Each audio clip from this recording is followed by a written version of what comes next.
Now I'm like second guessing the tally light. As much as a gimmick as I thought a tally light would be, definitely feel like it's the move now. I think it was Lou from Unbox Therapy that once said, a keyboard is like the soul of a computer. Now, he sounded far more prolific than I just did, but needless to say, the stuck with me. So in this video, I'll be diving into one of my nerdier hobbies, mechanical keyboards. More specifically, keycaps for mechanical keyboards. Also, I'll give you my take on these adorably colorful keycaps. Come check it out.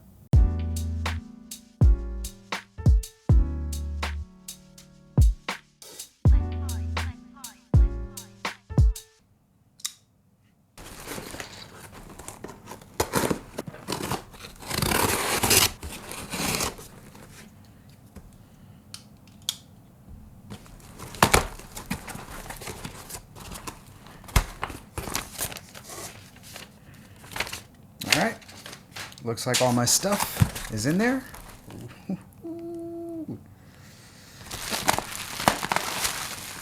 But here they are.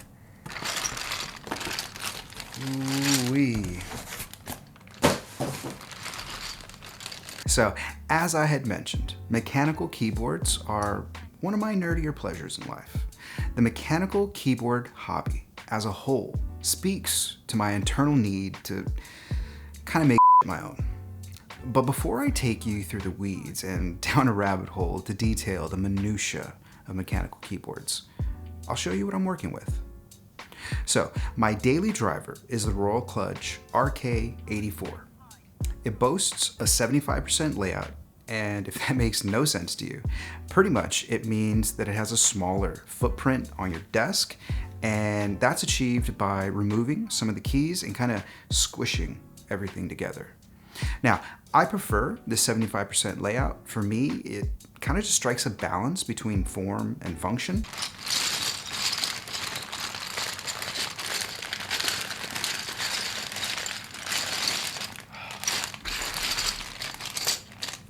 So, I went with Drop's base sculpted kit, along with the number pad set. And ever since I'd first received this number pad, the GK21 by EPO Maker, I remember wanting to replace the keycaps. Like, for real, on site, I was like, you gotta go. But by the time I had decided to go with the GK21 and I had actually had it in hand, I'd already outfitted the 84 with Keychron's Hacker keycaps. So I really couldn't justify making another keycap swap just to be all matchy-matchy. But if we fast forward a year and now it's like, how you doing? Because I came across these little pretties and I'm so glad I did. But if I'm being honest, the RK84, it may not be the best platform for this cap set, because if you pay close attention, you can see where some of the keys, they're higher and others are lower, which it could be a visual deal breaker for some or something that affects your typing proficiency. However, neither has been the case in my experience. But such is life. Nothing is perfect. And as stoked as I am about these keys, they are no exception. So here are two issues I have with these keycaps, beginning with the unboxing experience. And when I say unboxing, I really mean unpacking, because there was no box. Now, typically, I'm not one who puts a lot of emphasis in packaging, but in this case, I think it's warranted, because check it out. Some of my keys, like this B, has a scuff, and my backspace has a small nick up at the top, right here. Now, I attribute these blemishes not to poor manufacturing practices or any kind of shortcomings in QC, but rather how they are drop shipped in a plastic bag and sent across the country. You see what I did there? It's funny because the company's name is Drop. Anyway, whatever. All I'm saying is that a little tray and a box could keep these goodies fresher during transport and delivery.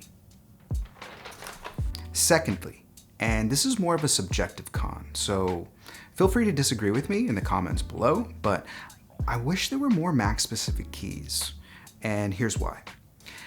I've only been using Mac for a little over a year now, and initially, getting used to the different keys and shortcuts was a little bit more than frustrating.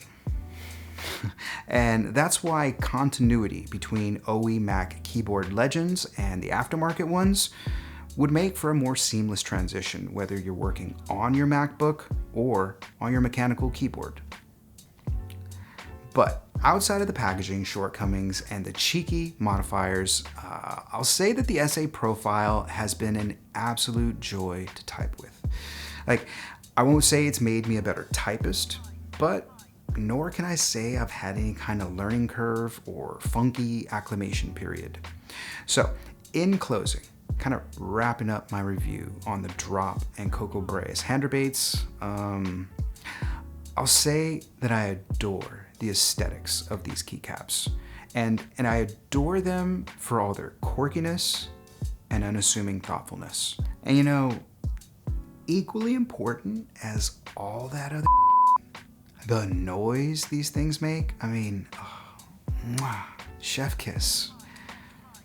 Take a listen.